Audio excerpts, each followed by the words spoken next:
నమస్కారం ETV news కు స్వాగతం. ముందుగా ముఖ్యాంశాలు. మహమ్మద్ యూనస్ తో ప్రధాని మోదీ భేటీ.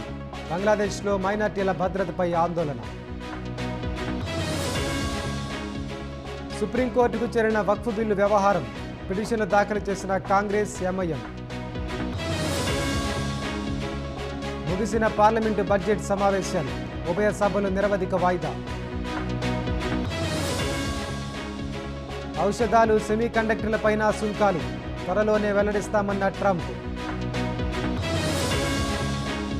ప్రతీకార సుంకాలపై చైనా ప్రతిస్పందన. అమెరికా ఉత్పత్తులపై 34% టారిఫ్లు.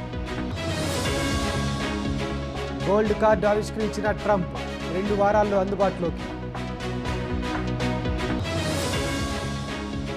బాలీవుడ్ నటుడు మనోజ్ కుమార్ కన్నుమూత. సంతాపం తెలిపిన ప్రముఖులు. ట్రంప్ టారిఫ్ల ఎఫెక్ట్.